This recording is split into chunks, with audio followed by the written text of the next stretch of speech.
শ্রম এবং অর্থ ব্যয় করার মাধ্যমে আমানতদার হতে হবে, শরীয়তের বিধিবিধান মেনে নেওয়ার মাধ্যমে আমানতদার হতে হবে। ঠিক কিনা বলেন? যদি আমরা আমানতদার হই তাহলে এর দ্বারা ঈমানও পাকাপোক্ত হয়। দুনিয়ার কিছু কর্ম আছে যেগুলো করলে সওয়াব, না করলে গুনাহ নাই, কিন্তু আমানতদারিতা অর্জন করা গুরুত্বপূর্ণ একটি বিষয় যেটা ঈমানের সাথে সম্পৃক্ত। এই জন্য নবীজি সাল্লাল্লাহু আলাইহি ওয়াসাল্লাম বলেন, লা ঈমান লিমান লা আমানাতা লা। নবীজি বলেন, যার মধ্যে আমানতদারিতা নাই তার ঈমান নাই। এজন্য আমরা যদি আমাদেরকে পরিপূর্ণ ঈমানদার হিসাবে গড়ে তুলতে চাই, আমানতদারিতার দরকার আছে না নাই? আলহামদুলিল্লাহ, ঐতিহ্যবাহী রাজশাহী জেলার অন্তর্গত দুর্গাপুর থানাধীন বেলঘরিয়া জামিয়া আরাবিয়া হাফিজিয়া কওমি মাদ্রাসার উদ্যোগে আয়োজিত প্রথম বার্ষিক তাফসীরুল কোরআন মাহফিল। আজকের এই তাফসীরুল কোরআন মাহফিলের সম্মানিত শ্রদ্ধেয় সভাপতি জনাব আলহাজ মোহাম্মদ আব্দুর রউফ মোল্লা, সহকারী শিক্ষক, বেলঘরিয়া উচ্চ বিদ্যালয়, সহসভাপতিবৃন্দ, প্রধান অতিথি জনাব মোহাম্মদ মোজাম্মেল হক, ২৭তম বিসিএস, সহকারী অধ্যাপক, উদ্ভিদ বিজ্ঞান বিভাগ, পাবনা এডওয়ার্ড কলেজ, বিশেষ অতিথিবৃন্দ, আমন্ত্রিত উলামায়ে কেরাম, সামনে উপস্থিত মুরব্বিয়ানে কেরাম, সমবয়সী যুবক বন্ধু, স্নেহের ছোট ভাই, পর্দার অন্তরালে অবস্থানরতা সম্মানিতা শ্রদ্ধা মা ও বোন, দয়াময় আল্লাহ রাব্বুল আলামিনের দরবারে অগণিত শুকর যে মহান মালিক আমাদের হায়াতে বরকত দিয়ে সুস্থ রেখে হাজারো মানুষের মধ্য থেকে যাচাই বাছাই করে হাদিসের ভাষায় জান্নাতের বাগানে আসার বসার, কিছু কথা বলবার এবং শ্রবণ করবার সুযোগ যে মহান মানিব দান করেছেন, সে মহান মানিবকে খুশি করার জন্য মহব্বতের সাথে জবান খুলে অন্তর থেকে আমরা একবার কালিমাতুশ শুকর পাঠ করি, আলহামদুলিল্লাহ। অগণিত দুরুদ ও সালাম সৈয়দুল আম্বিয়া, আশরাফুল আম্বিয়া, খাতামুল আম্বিয়া, ইমামুল মুরসালিন, রহমাতুল লিল আলামিন, মুহাম্মাদুর রাসূলুল্লাহ সাল্লাল্লাহু আলাইহি ওয়াসাল্লামের উপর। আমি আপনাদের খেদমতে পবিত্র কোরআনুল কারীমের সূরাতুন নিসা থেকে একটা আয়াত তিলাওয়াত করেছি। আল্লাহ তাআলার কাছে তৌফিক চাই, আল্লাহ তাআলা কিছু কথা আমাকে বলার সুযোগ করে দেন, যে কথাগুলো আমাদের সবার দুনিয়া এবং আখিরাতের জন্য কল্যাণকর হয়। সকলে জবান খুলে বলি আমিন। এতক্ষণ অবধি আপনারা খুবই বিজ্ঞজনদের জবান থেকে সুবিজ্ঞ কথা শুনতেছিলেন, খুবই গুরুত্বপূর্ণ কথা আপনারা শুনতেছিলেন। সেই ধারাবাহিকতায় সূরাতুন নিসার যেই ৫৮ নম্বর আয়াত তিলাওয়াত করেছি, এই আয়াতের মধ্যে আল্লাহ সুবহানাহু ওয়া তাআলা আমাদেরকে দুটি বিষয় নির্দেশ দিয়েছেন। কয়টি বিষয়? একটু জবান খুলে সামনে থেকে বলেন, কয়টা বিষয়? দুইটা বিষয়। যেই দুইটি বিষয়ের কথা আল্লাহ তাআলা নির্দেশ দিয়েছেন, ইমাম শাফিঈ রহমাতুল্লাহি আলাইহি বলেন, এই দুইটা জিনিস যেই সমাজের মানুষের মধ্যে পাওয়া যাবে, এই দুইটা জিনিস যেই জাতির মধ্যে পাওয়া যাবে, এই দুইটা জিনিস যেই দেশের মধ্যে পাওয়া যাবে, ওই সমাজ, ওই জাতি, ওই সম্প্রদায়, ওই দেশের মানুষ সৌভাগ্যবান। সুবহানাল্লাহ। বাস্তবতা হলো, কাঠামোগত উন্নতি বাস্তবিক উন্নতি নয়। সুউচ্চ বড় বড় বিল্ডিং, পারমাণবিক বিদ্যুৎ কেন্দ্র, পদ্মা ব্রিজ, তারপরে মেট্রো রেল, কর্ণফুলী টানেল, এগুলো কাঠামোগত উন্নয়ন। কিন্তু বাস্তবিক অর্থ হলো, আমার আগে আপনাদের এলাকারই সন্তান, তাই না? খুব সুন্দর কথা বলছে। ভেতর থেকে যদি বাস্তবিক পরিবর্তন না হয়, এই শো আপের দ্বারা আসলে কাজ হয় না। এগুলোর চাইতে যদি মানুষ এইরকম একজন শাসক পাইতো, যেই শাসক ন্যায় বিচার প্রতিষ্ঠিত করবে, যেই শাসক ন্যায় বিচার প্রতিষ্ঠা করবে, এমন একজন শাসক যে রাষ্ট্রের এই ক্ষমতাকে আমানত মনে করবে। যদিও ওই দেশে ব্রিজ না থাকতো, পারমাণবিক বিদ্যুৎ কেন্দ্রও যদি না থাকতো, এরপরেও ওই দেশের মানুষ আন্তরিকভাবে শান্তিতে থাকতো, ঠিক কিনা বলেন? সেজন্য শান্তির সাথে স্ট্রাকচারের বা এই ধরনের কোনো বিষয়ের সম্পৃক্ততা নাই। উঁচু উঁচু বিল্ডিং, বাড়ি গাড়ির সাথে শান্তির সাথে সম্পৃক্ততা নাই। বাস্তবিক শান্তি মানুষ তখন পাবে যখন রাষ্ট্রের প্রধান থেকে নিয়ে একবারে শেষ পর্যন্ত প্রত্যেকটা মানুষের চারিত্রিক উন্নতি সাধন হবে, ঠিক কিনা বলেন? চারিত্রিক উন্নতি যদি সাধন না হয় তাহলে ক্ষতি কি? আমরা অনেক সময় বলি, তাহলে মানুষের যদি বাস্তবে চারিত্রিক পরিবর্তন না হয় আসলে উন্নতি আসে না। আল্লাহ তাআলা কি নির্দেশ দিলেন? কোরআনুল কারীম সূরাতুন নিসা 58 নম্বর আয়াত। আল্লাহ তাআলা বলেন, ইন্নাল্লাহা ইয়া'মুরুকুম আন তু'আদ্দুল আমানাতি ইলা আহলিহা ওয়া ইযা হাকামতুম বাইনান নাসি আন তাহকুমু বিল আদল। আল্লাহ রাব্বুল আলামিন বলেন, নিশ্চয়ই আল্লাহ তোমাদেরকে আদেশ দিচ্ছেন, নির্দেশ দিচ্ছেন। কি আদেশ? এক নাম্বার, আল্লাহ তাআলা বলেন, আন তুআদ্দুল আমানাতি ইলা আহলিহা। আল্লাহ রাব্বুল আলামিন নির্দেশ দিলেন যে তোমরা আমানত তার হকদারের কাছে ফিরিয়ে দাও। এই আয়াতের একটা প্রসিদ্ধ শানে নুজুল আছে। রাসূল আকরাম সাল্লাল্লাহু আলাইহি ওয়াসাল্লাম হিজরতের পূর্বে একদিন খানায়ে কাবা বাইতুল্লাহর মধ্যে ঢোকার ইচ্ছা করলেন। ওই সময় বাইতুল্লাহর চাবি উসমান ইবনে তালহার কাছে ছিল। প্রতি সোম এবং বৃহস্পতিবার দরজা খুলে দেওয়া হতো, মানুষেরা বাইতুল্লাহর ভিতরে যাইতে পারত, ইবাদত করতে পারত। রাসূলুল্লাহ সাল্লাল্লাহু আলাইহি ওয়াসাল্লাম একদিন উসমান ইবনে তালহার কাছে চাবি চাইলেন যে বাইতুল্লাহটা একটু খুলে দাও, আমি একটু ভিতরে যাব। উসমান ইবনে তালহা তখনও ঈমান আনেন নাই, কাফের। রাসূল আকরাম সাল্লাল্লাহু আলাইহি ওয়াসাল্লামের মক্কি জীবন কাফেরদের কটু কথা, অত্যাচার, জুলুমে অতিবাহিত হয়েছে। উসমান ইবনে তালহা নবীজিকে কটূক্তি করে কিছু খোসা কথা বলল। নবীজি এক সময় বললেন, উসমান, এমন একটা সময় আসবে যখন এই চাবি আমার কাছে থাকবে, এই চাবির মালিকানা, নিয়ন্ত্রণ আমার হাতে থাকবে। ওসমান ইবনে তালহা পরবর্তীতে ঈমান এনেছেন, কিন্তু তিনি তখন বলেন যে মুহাম্মদ তো তার বিগত জীবনে কোনোদিন একটা মিথ্যা কথাও বলে নাই। যখন সে এই কথাটা বলল, তালহা, উসমান ইবনে তালহা, এই চাবির নিয়ন্ত্রণ একদিন আমার হাতে চলে আসবে, তার এই কথাটা আমার হৃদয়ের মধ্যে গেঁথে গেল। আমার চিন্তা চেতনা এমন চলে আসলো যে মুহাম্মদ যেহেতু এই কথা বলেছে, অবশ্যই এটা বাস্তবে পরিণত হবে। কিন্তু ওই সময় পর্যন্ত বাস্তবে পরিণত হওয়ার মতো কোনো পরিবেশ ছিল না। হযরত আলী রাদিয়াল্লাহু তাআলা আন উসমান ইবনে তালহার হাত থেকে চাবি কেড়ে নিয়ে বাইতুল্লাহ খুলে দিলেন। নবীজি ভেতরে গেলেন, ইবাদত করলেন, বের হয়ে গেলেন। এরপরে নবীজি হিজরত করে চলে গেলেন মদিনায়। মক্কা বিজয় হলো। ওসমান ইবনে তালহার হাতের চাবি নবীজির হাতে চলে আসলো। হযরত আব্বাস রাদিয়াল্লাহু তাআলা আন বাইতুল্লাহর চাবির নিয়ন্ত্রণের দায়িত্ব নিতে চাইলেন, কিন্তু নবীজি হযরত আব্বাসের হাতে এই দায়িত্ব দিলেন না। এই দায়িত্ব এতদিন আমানতদারিতার সাথে পালন করে আসতেছিল ওসমান ইবনে তালহা। এক সময় সে ঈমানও এনেছে।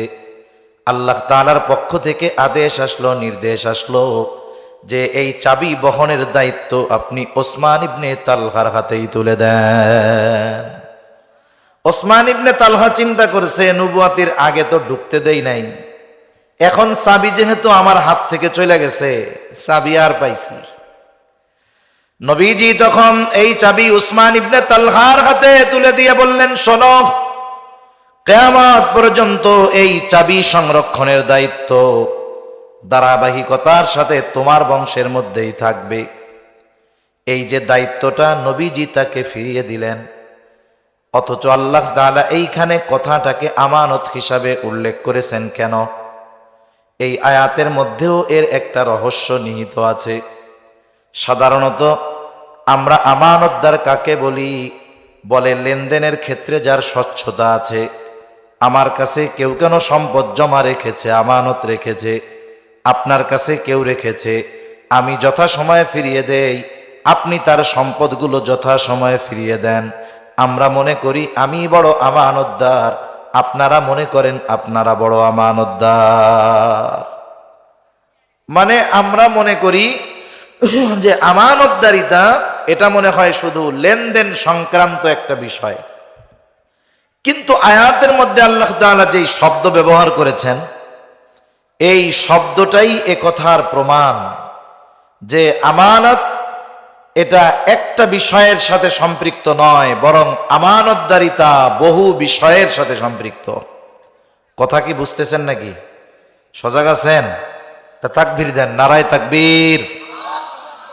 ঘুমায়েন না, আলো একটু কম তো, আমি আবার ভালো দেখতে পারতেছি না। ওই দুইটা লাইট আমার চোখের দিক আছে, এমনি চোখের সমস্যা, ওইটা আলোর কারণে আমি আপনাদের ভালো মতো দেখি না। আবার মধ্যে একটু আলো কম, আবার এমনি কষ্ট হইতেছে, এটা আমিও বুঝতেছি, কারণ এদিক দিয়ে তো মোটামুটি ভিজে গেছে, ওই দিক দিয়েও ভিজে গেছে।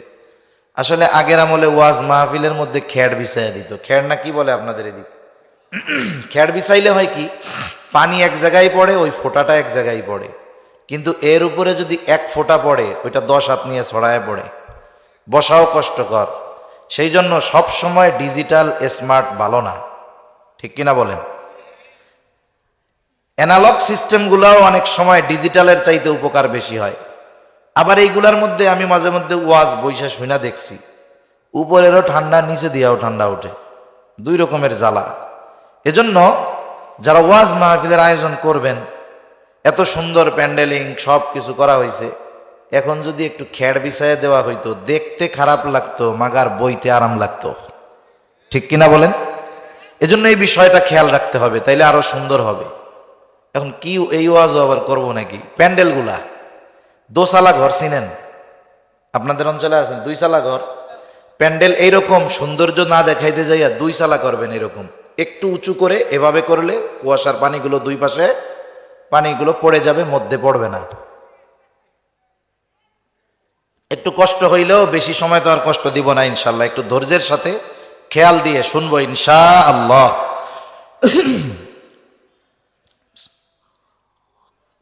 এখন আমানত যে শুধু লেনদেন সংক্রান্ত বিষয় নয়, একথা আল্লাহ তাআলা কোরআনে বলছে। আল্লাহ রাব্বুল আলামিন বলেন, ইন্নাল্লাহা ইয়া'মুরুকুম আন তুআদ্দুল আমানাত। আমানাত শব্দটি বহুবচন, সাধারণ ভাষার এক বচন আর বহু বচন। সাধারণ ভাষায় থাকে এক বচন, একের অধিক হলেই বহু বচন, কিন্তু আরবি ভাষায় সিস্টেমটা ভিন্ন। এক বচন, দুইটাতে দ্বিবচন, দুইয়ের অধিক হলে হবে বহু বচন।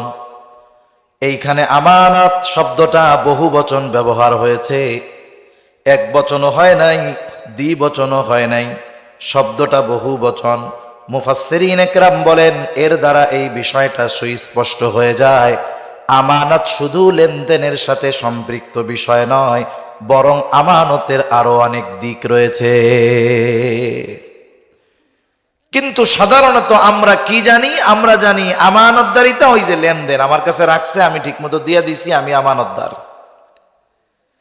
তাহলে প্রথমত এটা আমরা আশা করি বুঝতে পেরেছি যে আমানত শুধু লেনদেনের সাথে সম্পৃক্ত নয়। কোন কোন বিষয়ের সাথে আমানতদারিতার সম্পৃক্ততা আছে, যেই কয়েকটা আমার যেখানে আসে একটু মুযাকারা করি, আলোচনা করি। 1 নাম্বার, আমানতদারিতা হয় লেনদেনের মধ্যে, এটা জানলাম। 2 নাম্বার, আমানতদারিতা শুধু লেনদেনের সাথেই সীমাবদ্ধ নয়, বরং কথাও অনেক সময় আমানত হয়ে যায়। কথাও কি হয়? আমানত হয়। এই সামনের থেকে কথা বলে না, কথাও কি হয়? আপনাদেরকে আমি নতুন কিছু জিজ্ঞাসা করি নাকি? যে এমন কিছু না বইলা জিজ্ঞাসা করতেছি? তাহলে একটু কথা বলেন না কেন? কথা বললে মোটামুটি মনে হয় যে আপনারা একটু সজাগ আছেন, সতর্ক আছেন। আর কথা না বললে তো আমি কবরস্থানের সামনে ওয়াজ করতেছি না, এজন্য একটু জবাব দিয়েন।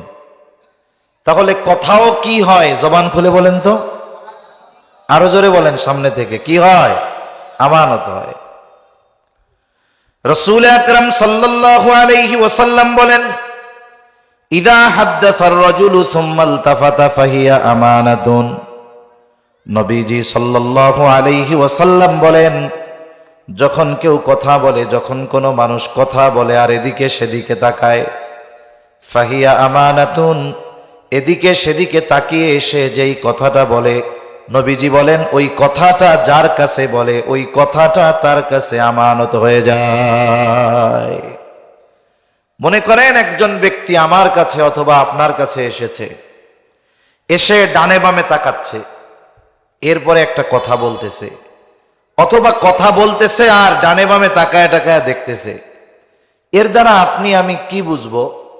স্বাভাবিকভাবে এটাই বুঝবো যে সে যে কথাটা আমাকে বলতেছে, সে চায় না এই কথাটা আমি ব্যতীত অন্য কেউ শুনতে পাক, জানতে পাক, বা সে বলতেছে আমার কাছে এটা যেন অন্য কেউ দেখতে না পায়। এটাই তো বোঝা যায় নাকি? তাহলে এইভাবে ডানে বামে তাকিয়ে এদিকে সেদিকে তাকিয়ে কেউ যদি আমার আপনার কাছে কোনো কথা বলে, সেই কথাটা আমানত। এখন আমাদের খাসলাত কি, আমাদের অভ্যাস কি?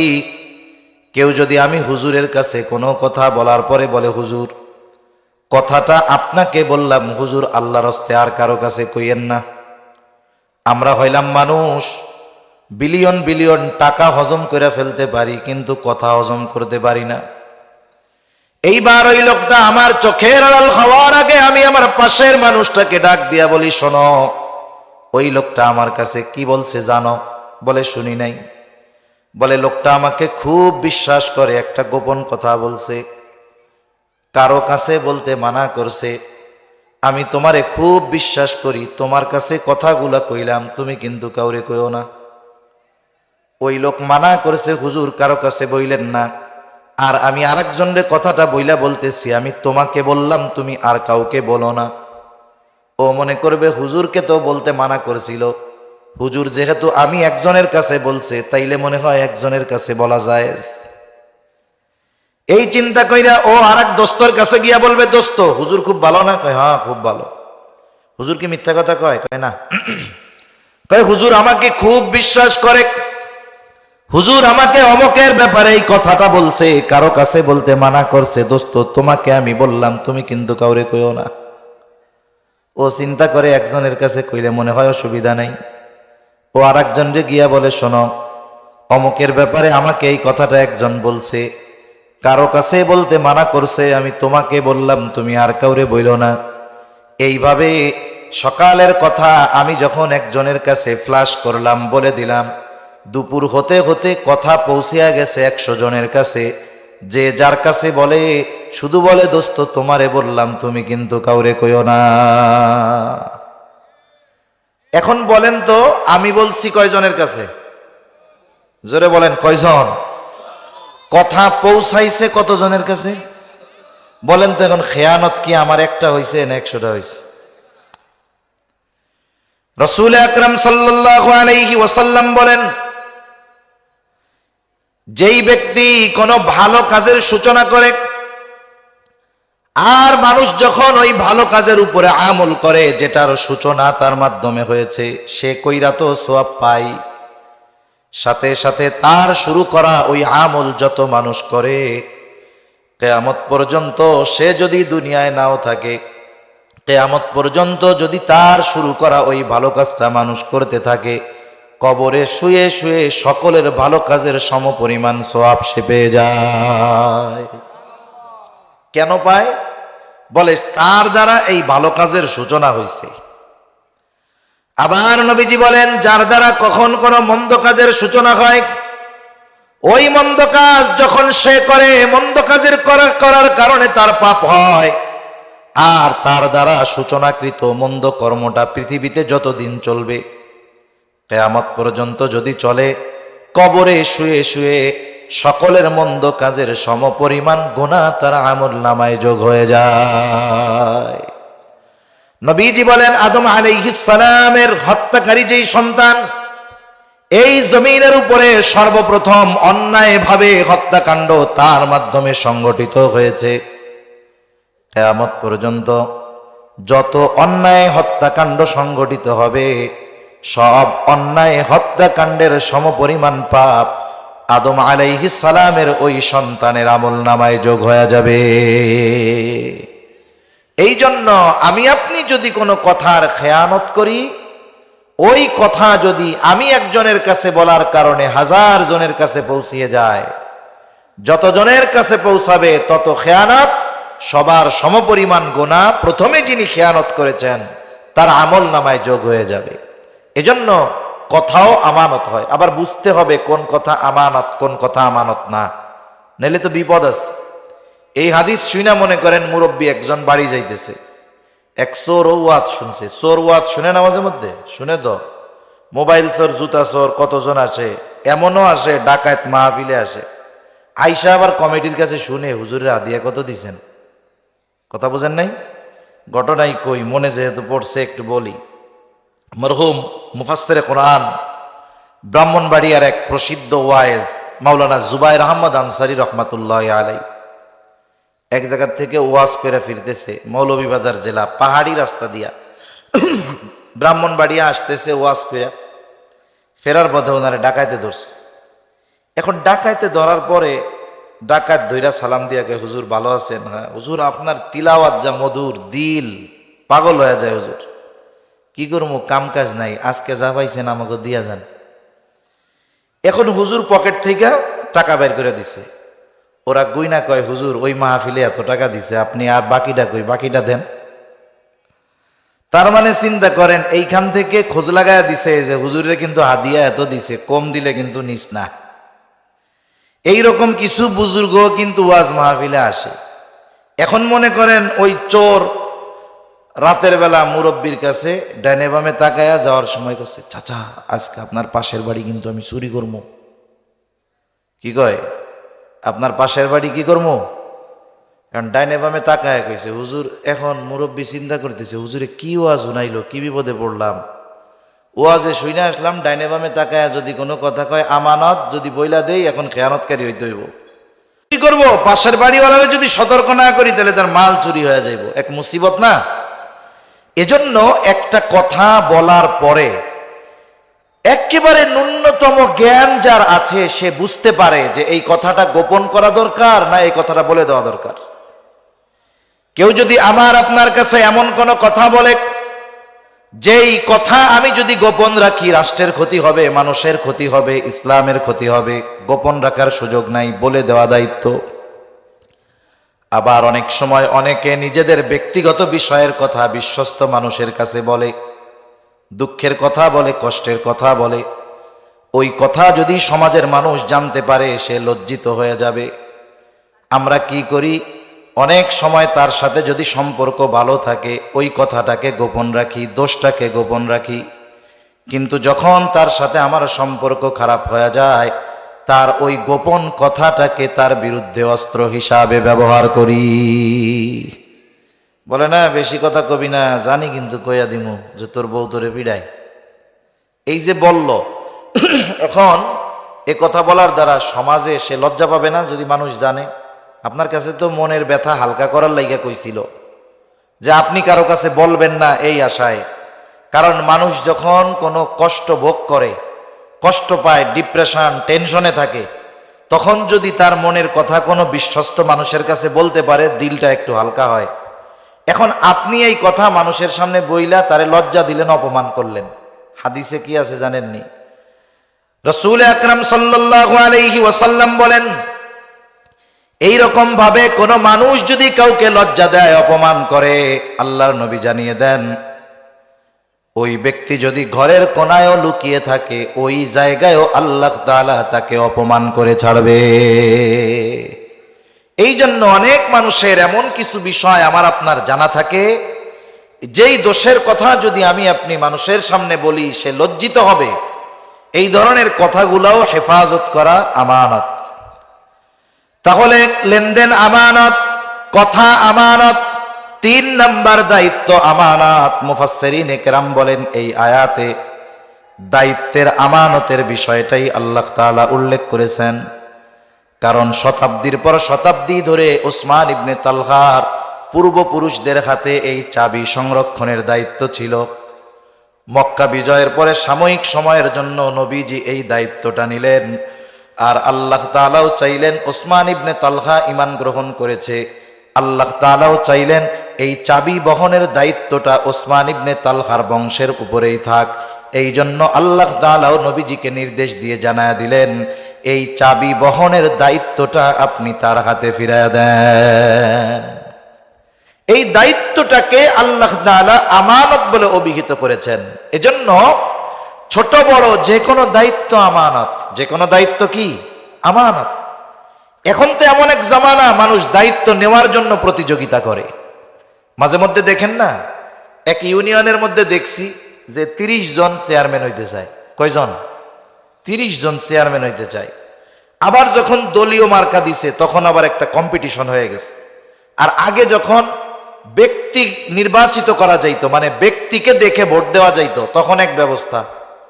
যখন দলীয় মার্কা, সবাই চিন্তা করে ক্ষমতাসীনদের মার্কাটা যদি পাই তাহলে তো কাজ হবে।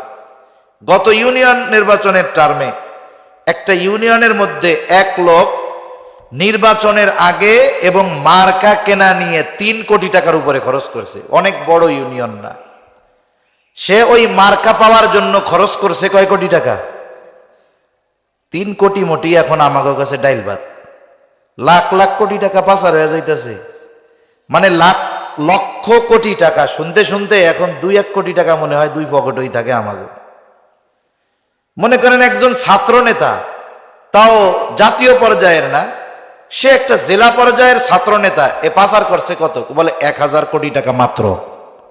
পাচার করছে কত? বলে সে পাচার করছে 1000 কোটি টাকা মাত্র। সে হলো একজন স্টুডেন্ট। তাইলে ওর নেতা যারা, তারা কি করছে আল্লাহই ভালো জানে। আরে এক একজনের শুনি লন্ডনে 500 বাড়ি। কল্পনা করা যায়? 500 বাড়ি এক একজনের। কি পরিমাণ সম্পদ পাচার করছে যে এখন আমাদের কাছে যারা পাচার করেছে বা জড়িত ছিল এদের কাছে আসলে 3-4 কোটি টাকা এগুলা কোনো ব্যাপার না। ঠিক কিনা বলেন? এখন উনি 3 কোটি টাকা খরচ করছে মার্কা পাওয়ার জন্য। এখন মার্কা পেয়ে পোস্টার বানাইছে। পোস্টারের মধ্যে কি লেখা? এত নং ইউনিয়ন পরিষদের আসন্ন ইউনিয়ন পরিষদ নির্বাচনে এই মার্কায় ভোট দিয়া অমক ভাইকে জনগণের সেবা করার সুযোগ দেন। যেই মার্কায় নির্বাচিত হয়ে তিনি জনগণের সেবা করতে চান, মার্কা কিনতে খরচ করেছেন 3 কোটি টাকা। বলেন তো বাস্তবেই যদি ওই ব্যক্তি মানুষের সেবা করতে চাইতো, মানুষের সেবা করার ইচ্ছা যদি থাকতো, তাহলে তার চেয়ারম্যান হওয়া লাগতো না, ওই 3 কোটি টাকা দিয়া ইউনিয়নকে স্বর্ণ বানায় ফেলতে পারত। তার মানে সে এই যে দায়িত্বটা চায় মানুষের সেবা করার জন্য নয়, বরং এর মধ্যে অন্য মধু আছে।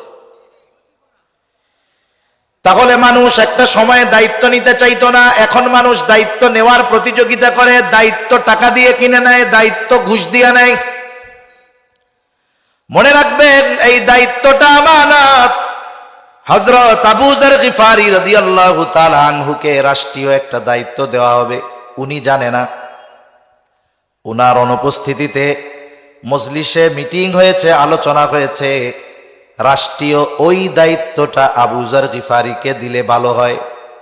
এখনো পাশ হয় নাই, শুধু প্রস্তাবনা নেওয়া হয়েছে। ওই মিটিং এর মধ্যে যারা ছিল তাদের মধ্যে একজন গিয়া আবু যর গিফারি রাদিয়াল্লাহু তাআলা আনহুকে বলতেছে, ভাই আবু যর, হয়তো রাষ্ট্রের ওই দায়িত্বটা তোমাকে দেওয়া হতে পারে, দেওয়া হয় নাই, দেওয়া হতে পারে। এই খবর যখন আবু যর গিফারি রাদিয়াল্লাহু তাআলা আনহুকে দেওয়া হলো, উনি চিন্তায় পড়ে গেলেন কি করা যায়। যদি সত্যই দায়িত্বটা দিয়া দেয় তাইলে কি করব, দায়িত্ব দিয়া দেয় নাকি, এই ভয়ে এই চিন্তায় রাতের বেলায় আবু যর গিফারি রাদিয়াল্লাহু তাআলা আনহু এলাকা ছেড়ে চলে যায়। রাষ্ট্রীয় দায়িত্ব দিয়ে দেয় কিনা, যদি দিয়ে দেয় কথা যেহেতু উঠছে, দিয়াও তো দিতে পারে দায়িত্ব। এই দায়িত্ব চাপিয়ে দেয় কিনা এই ভয়ে উনি এলাকা ছেড়ে চলে গেছে। আর এখন ঘুষ দিয়ে, টাকা দিয়ে, অস্ত্র ঠেকায়া মানুষ দায়িত্ব নিতে চায়, ঠিক কিনা? ইমাম আজম আবু হানিফা রহমাতুল্লাহি আলাইহি, ইমাম আজম আবু হানিফা রহমাতুল্লাহি আলাইহির সাথে রাস্তায় দেখা হয়েছে খলিফা মনসুরের। ইমাম আবু হানিফাকে দেখেই খলিফা মনসুর বলে, ইমাম, প্রধান বিচারক তথা প্রধান কাজী, প্রধান বিচারকের চেয়ার ফাঁকা, আপনাকে ওই দায়িত্বে নিয়োগ দেওয়া হলো। নিয়োগ হয়ে গেছে। ইমাম আবু হানিফা সাথে সাথে প্রস্তাব ফিরিয়ে দিয়ে বলে, ওই দায়িত্ব আমি নিতে পারবো না। খলিফা নিয়োগ দিয়েছে আর তিনি ওই নিয়োগকে গ্রহণ করেন নাই, কবুল করেন নাই। এত বড় পদের প্রস্তাব খলিফা নিয়োগ দিল, মুখের উপরে ইমাম আবু হানিফা ফিরাইয়া দিল। এইটা পছন্দ হয় নাই, খলিফার ইগোতে লাগছে। খলিফার হাতে ছিল একটা চাবুক, চাবুক দিয়ে একটা বাড়ি মেরে দিয়েছে ইমাম আবু হানিফার গায়ে। ইমাম আবু হানিফার গায়ে চাবুক দিয়ে বাড়ি মেরে দিল খলিফা মনসুর। খলিফা মনসুর রাজপ্রাসাদে ফিরে গেলেন। খলিফা মনসুরের চাচা বলতেছে, মনসুর, কাজটা তুমি ভালো করো নাই। ইমাম আবু হানিফার কাছে গিয়া তুমি মাফ চাও, ক্ষমা চাও। খলিফা মনসুর যখন ইমাম আবু হানিফার গায়ে আঘাত করেছে তখন সে ছিল রাগান্বিত, কিন্তু এখন রাগ থেমে গেছে, ঠান্ডা। নিজের কাছেও লজ্জা লাগতেছে, কেমনে গিয়া মাফ চাবো। কারণ রাগান্বিত অবস্থায় মানুষ অনেক কিছু করে ফেলতে পারে, বলতে পারে। বাস্তবতা হলো অনেক সময় রাগান্বিত অবস্থার কথা, সিদ্ধান্ত তার বিগত সামনের হায়াতের সময়টা লজ্জার কারণ হয়ে দাঁড়ায়। রাগান্বিত অবস্থার সিদ্ধান্ত তার পরবর্তী জীবনের জন্য কষ্টের বা লজ্জার কারণ হতে পারে। এজন্য জীবনের একটা মূলনীতি থাকা দরকার যে রাগান্বিত অবস্থায় কোনো বিষয়ের সিদ্ধান্ত আমরা নিব না। আমাদের সমাজে অনেক তালাকের ঘটনা ঘটে, বিবাহ বিচ্ছেদের ঘটনা ঘটে।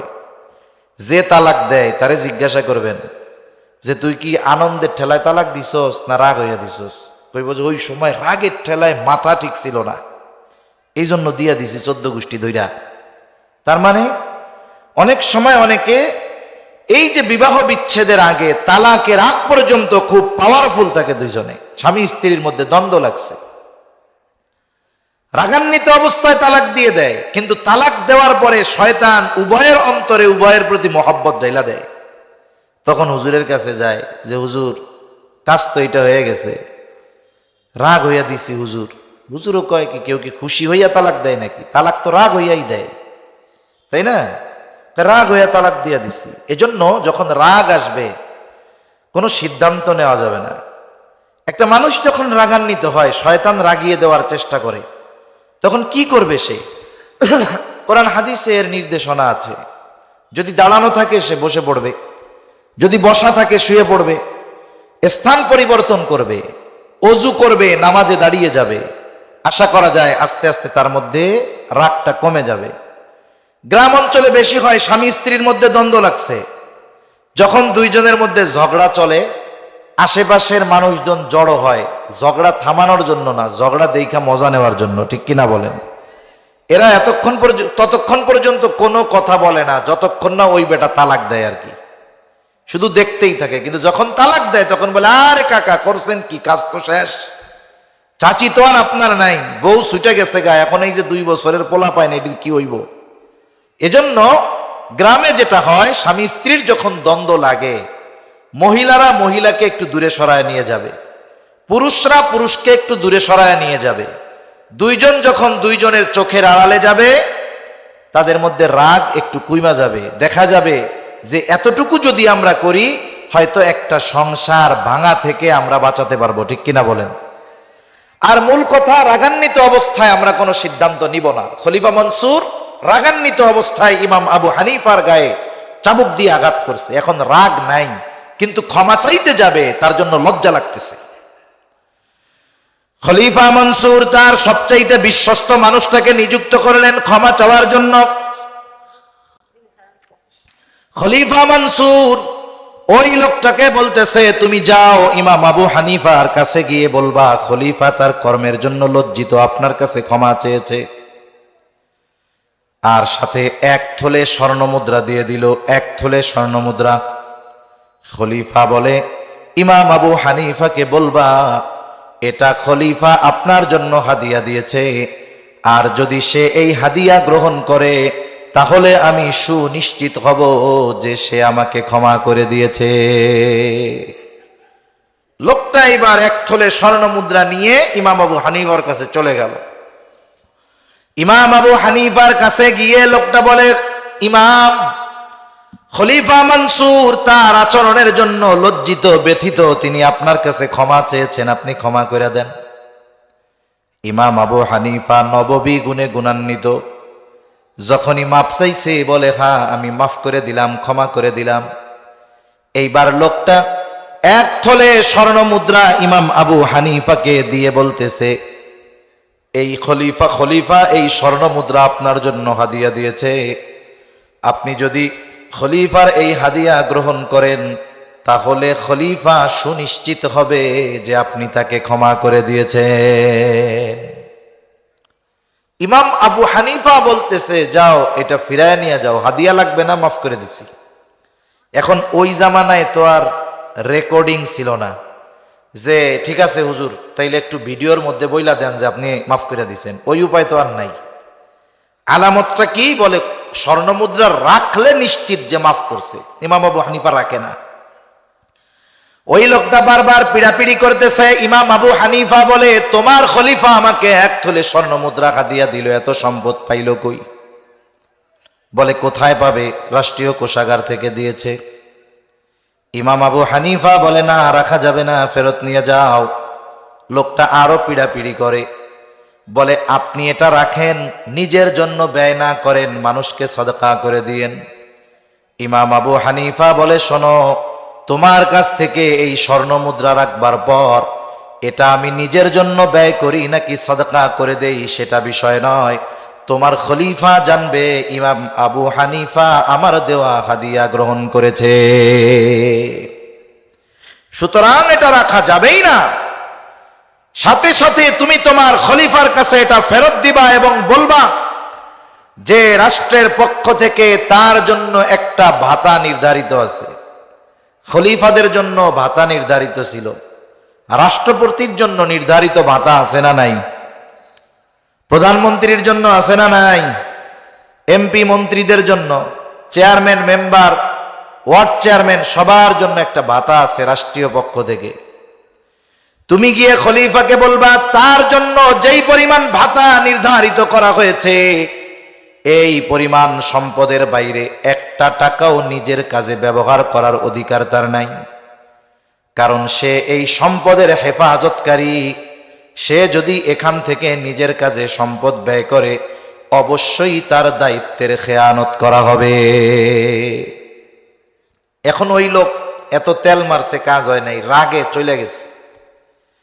খলিফা মনসুরের কাছে গিয়া খুব সুন্দর মতো মিথ্যা কথা সাজায় সুজায় বলছে যে আপনারে খেয়ানতকারী কইছে, মুনাফিক কইছে।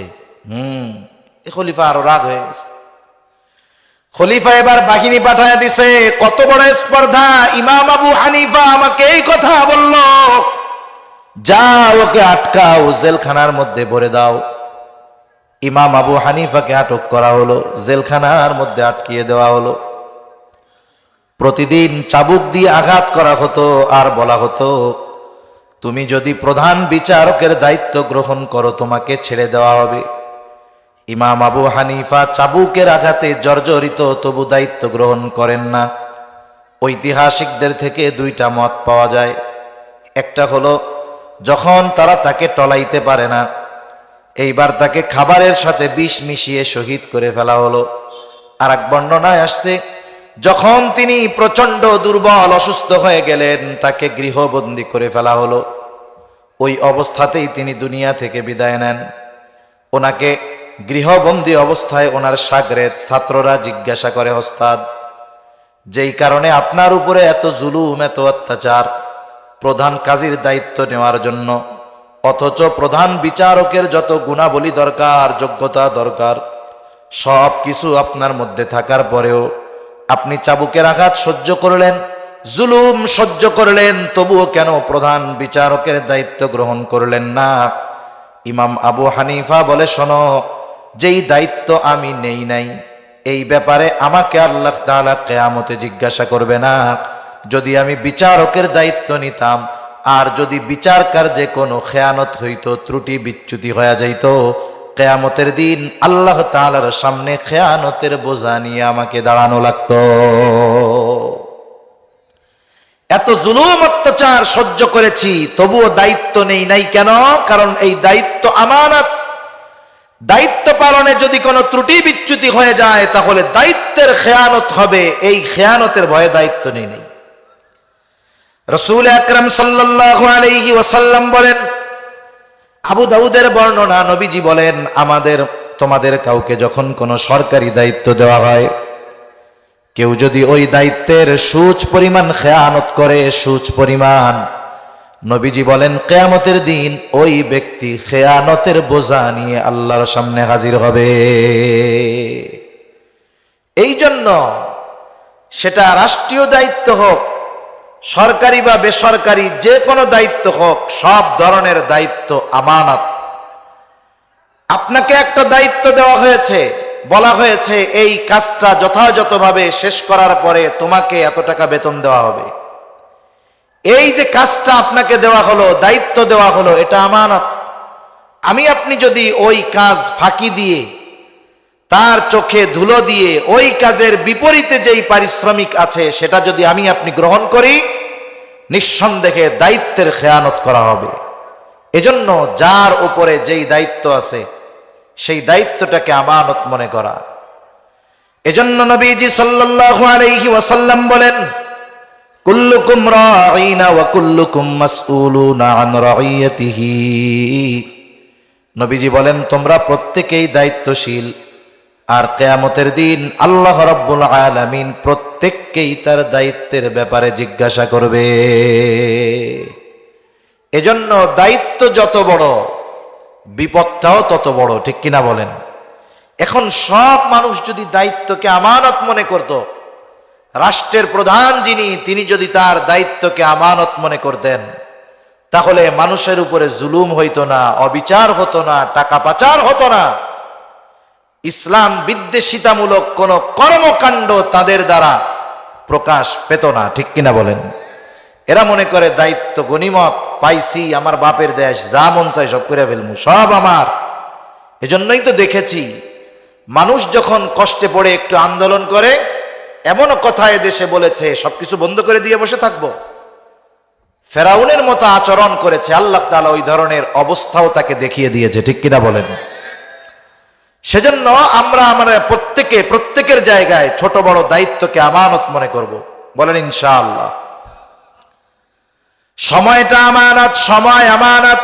এই যে হায়াত, এটা আল্লাহর দেওয়া অন্যতম এক আমানত। আপনি চাকরি করেন, এই চাকরির সময়টা কিন্তু আমানত। আমি যদি ওই সময়টা ফাঁকি দিয়ে নিজের কাজে ব্যয় করি, আমানতের খেয়ানত করা হবে। এই জন্য চাকরির সময়টাও আমানত। শরীরের অঙ্গ প্রত্যঙ্গগুলো আমানত, জানমাল আমানত, সন্তান সন্ততি আমানত, শরীয়তের বিধিবিধান আমানত। আল্লাহ তাআলা বলেন, ইন্না আরাদনাল আমানাতা আলাস সামাওয়াতি ওয়াল আরদি ওয়াল জিবাল ফাআবাইনা আন ইয়াহমিলনাহা ওয়া আশফাকনা মিনহা ওয়া হামালাহাল ইনসান। আল্লাহ রাব্বুল আলামিন বলেন, আমি এই আমানত আসমানের কাছে, জমিনের কাছে, পর্বতমালার কাছে পেশ করলাম। তারা প্রচন্ড ভীত সন্ত্রস্ত হয়ে গেল, এই আমানত বহনে অস্বীকৃতি জ্ঞাপন করলো। আল্লাহ তাআলা বলেন, ওয়া হামালাহাল ইনসান, মানুষ এই আমানত বহন করলো। কি সেই আমানত? মুফাসসিরিনে কেরাম বলেন, কেউ বলেন এই আমানত হলো কোরআন, কেউ বলেন সেই আমানত হলো শরীয়তের বিধিবিধান। একই কথা। তার মানে আল্লাহ তাআলার যত বিধিবিধান, আদেশ নিষেধ আছে, সব আমাদের উপরে আমানত। তাহলে শরীয়তের বিধিবিধান আমাদের কাছে আমানত রাখছেন কে? জোরে বলেন না কে? আল্লাহ তাআলা রাখছেন। এজন্য আল্লাহর যত আদেশ আছে, যেমন মনে করেন নামাজ পড়তে হবে, নামাজ পড়ো, এই আদেশটা কার? জোরে বলেন কার? এখন কেউ যদি নামাজ না পড়ে, বেনামাজি, নামাজ না পড়ার জন্য তার শাস্তি আছে না নাই? তাহলে একজন মানুষ যখন নামাজ পড়ে না, প্রথমে সে আল্লাহ তাআলার আদেশ অমান্য করে। এই আদেশ অমান্য করার দ্বারা সে প্রথমে খেয়ানতকারী হয়, এরপরে যেই বিষয়ের আদেশ অমান্য করলো, নামাজ পড়ে নাই, নামাজ না পড়ার শাস্তি তার জন্য বাজেট হয়ে থাকে। অনুরূপভাবে নিষেধের ক্ষেত্রেও এরকম, হারাম খেও না, সুদ খেও না, ঘুষ খেও না, অন্যেরটা মেরে খেও না, কাউকে বকা দিও না, কারো উপরে জুলুম করো না, অত্যাচার করো না। এখন কেউ যদি হারাম খায়, হারাম খাওয়া নিষেধ ছিল কার? জোরে বলেন। এই নিষেধটা ছিল আমানত। নিষেধ অমান্য করার দ্বারা প্রথমত সে খেয়ানত করে, আর যেই নিষেধ অমান্য করে যদি হারাম খায়, হারাম খাওয়ার গুনাহ হবে, অন্যের উপরে জুলুম করলে জুলুমের গুনাহ হবে। তার মানে আল্লাহ তাআলার পক্ষ থেকে আমাদের উপরে যত আদেশ নিষেধ আছে সব আল্লাহ তাআলার পক্ষ থেকে আমানত। এজন্য আল্লাহ তাআলার বিধিবিধান সব আমরা মাইনা চলবো, বলেন ইনশাআল্লাহ। আমানতদারিতার বিষয় আর লম্বা আমি করব না, তাহলে একটু পেছন থেকে আলোচনাটা শুনি। আল্লাহ তাআলা আমাদেরকে নির্দেশ দিলেন দুইটা গুরুত্বপূর্ণ। এক নাম্বার, যে তোমরা আমানতদার হও। মূল কথা, তোমরা কি হও? আমানতদার হও। এখন আমানতদারিতা কিসের মধ্যে? আল্লাহ তাআলাই বলেন অনেক কিছুর মধ্যে। অনেক কিছু কি কি? কয়েকটা বিষয় আমরা জানলাম। এক নম্বর জানলাম যে আমাদেরকে লেনদেনের ক্ষেত্রে আমানতদার হতে হবে, কথার ক্ষেত্রে আমানতদার হতে হবে, দায়িত্বের ক্ষেত্রে আমানতদার হতে হবে, সময়ের ক্ষেত্রে আমানতদার হতে হবে, অঙ্গ প্রত্যঙ্গকে গুনার থেকে বাঁচানোর মাধ্যমে আমানতদার হতে হবে, জান মাল এগুলোকে পাপাচার থেকে বাঁচিয়ে দ্বীনের কাজে, ভালো কাজে শ্রম এবং অর্থ ব্যয় করার মাধ্যমে আমানতদার হতে হবে, শরীয়তের বিধিবিধান মেনে নেওয়ার মাধ্যমে আমানতদার হতে হবে। ঠিক কিনা বলেন? যদি আমরা আমানতদার হই তাহলে এর দ্বারা ঈমানও পাকাপোক্ত হয়। দুনিয়ার কিছু কর্ম আছে যেগুলো করলে সওয়াব, না করলে গুনাহ নাই, কিন্তু আমানতদারিতা অর্জন করা গুরুত্বপূর্ণ একটি বিষয় যেটা ঈমানের সাথে সম্পৃক্ত। এই জন্য নবীজি সাল্লাল্লাহু আলাইহি ওয়াসাল্লাম বলেন, লা ঈমান লিমান লা আমানাতা লা। নবীজি বলেন, যার মধ্যে আমানতদারিতা নাই তার ঈমান নাই।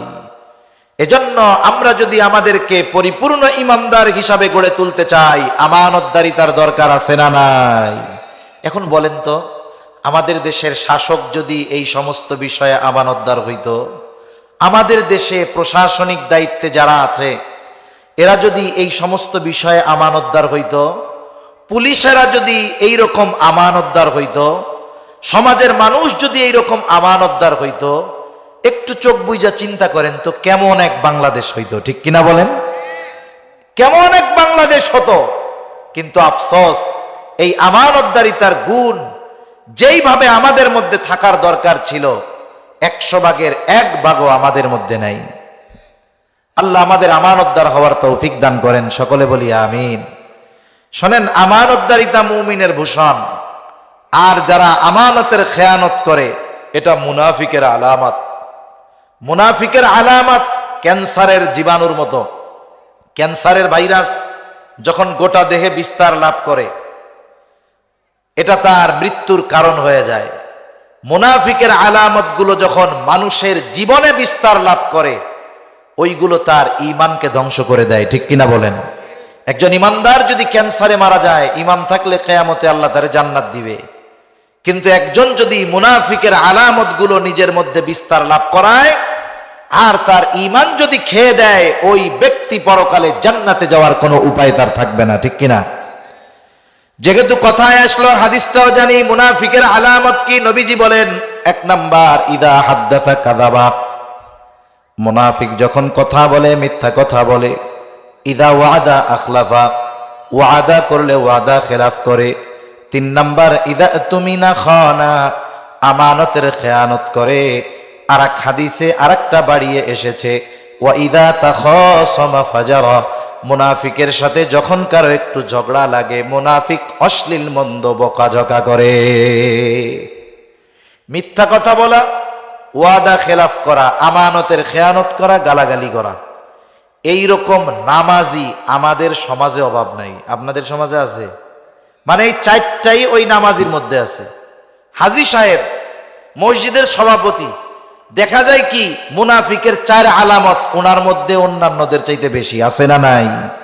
এজন্য এগুলো ঈমান ধ্বংসের ভাইরাস। যদি আমাদের মধ্যে থাকে আমরা বাইর করে ফেলবো ইনশাআল্লাহ। কোন তাহলে আল্লাহ তাআলা 1 নাম্বার বললেন আমানত রাখাও, 2 নাম্বার ওয়া ইযা হাকামতুম বাইনান নাসি আন তাহকুমু বিল আদল, তোমরা যখন মানুষের মধ্যে বিচার আচার করবা, ন্যায় বিচার করবা। ইনসাফ তথা ন্যায় বিচারের নির্দেশ আল্লাহ তাআলা দিলেন। ইনসাফ এটা অন্যতম গুরুত্বপূর্ণ একটি বিষয়। এই জীবনে আমি আপনি কোনো না কোনো ক্ষেত্রে বিচারকের দায়িত্ব, বিচারকের ভূমিকা পালন করি।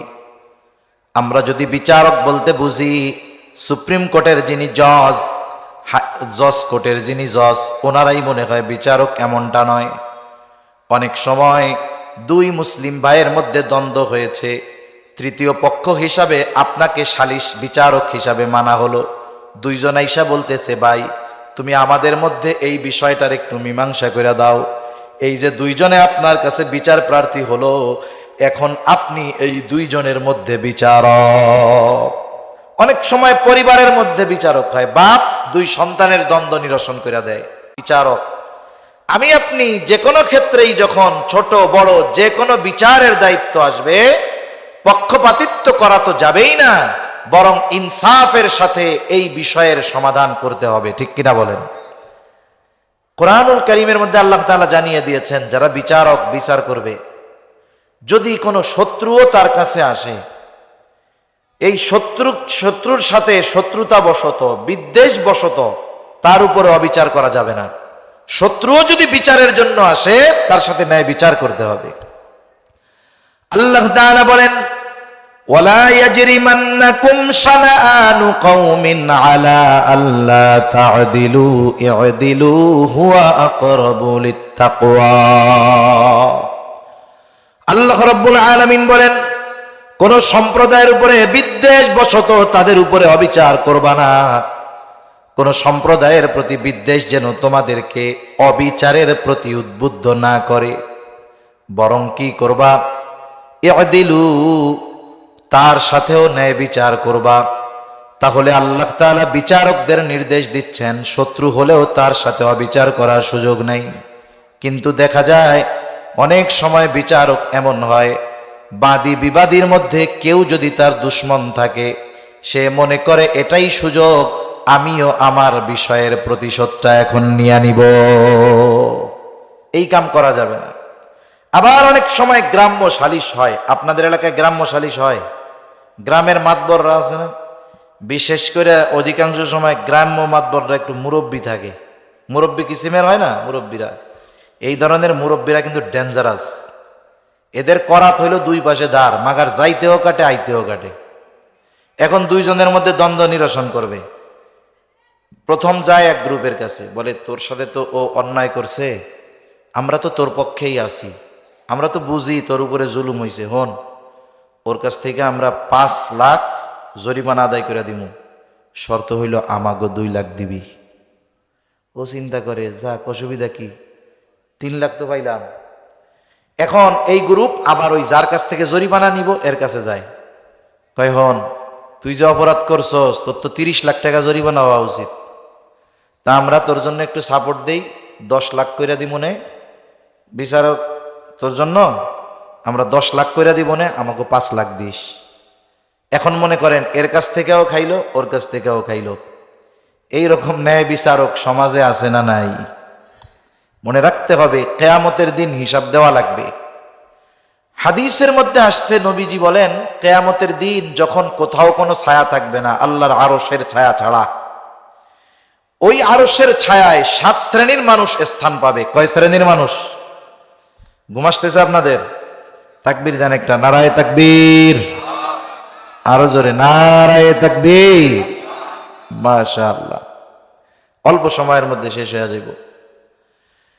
7 শ্রেণীর মানুষ আরশের ছায়ায় স্থান পাবে।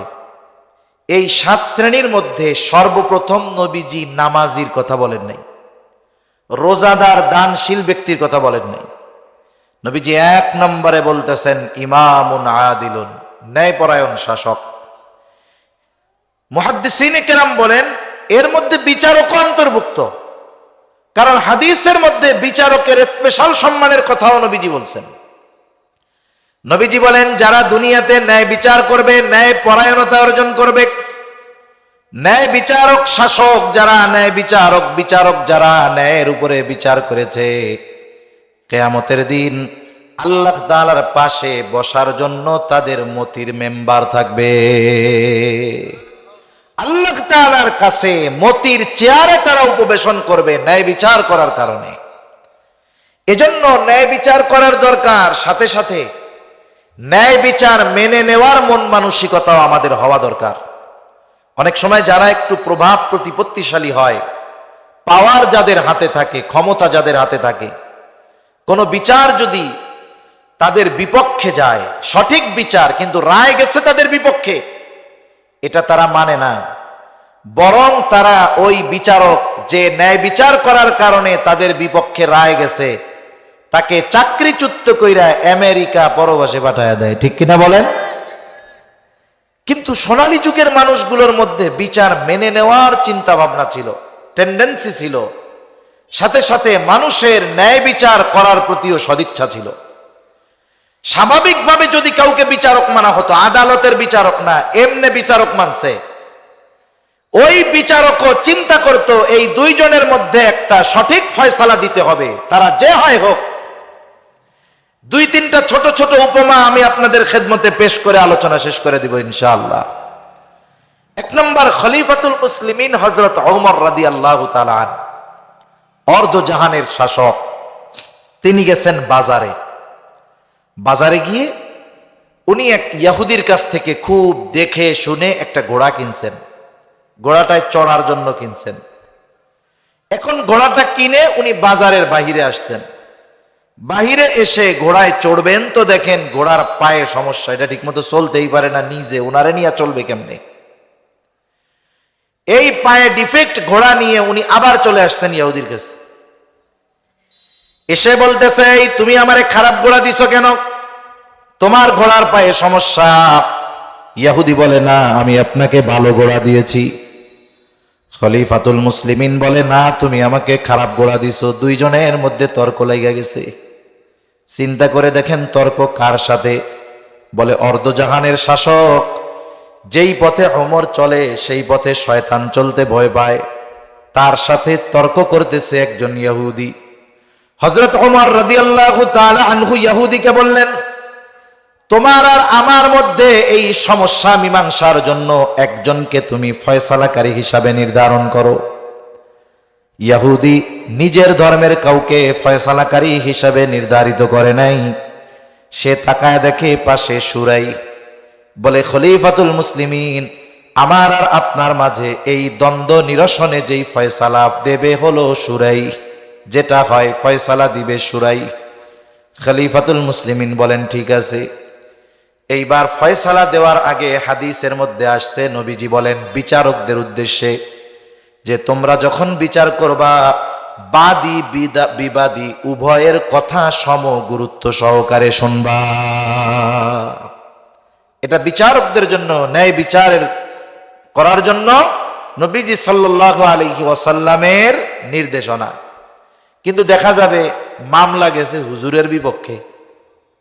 মনে করেন হুজুর বিবাদী, মাগার আদালতে হুজুর মুখ খুলতে পারে না, হুজুরের উকিল রেও মুখ খুলতে দেয় না। ঠিক কিনা বলেন? এই একতরফা বিচার ব্যবস্থা আমাদের দেশে ছিল। আল্লাহ হেফাজত করুক।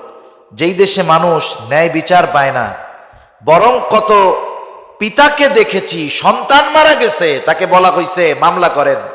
কোথায় মামলা করব? মামলা কইরা আরো যত ঝামেলা, ন্যায় বিচার পাবো না। তাহলে কতটা অন্যায়, কতটা জুলুম সাধারণ মানুষের উপরে হয়েছে এটা কল্পনাতীত।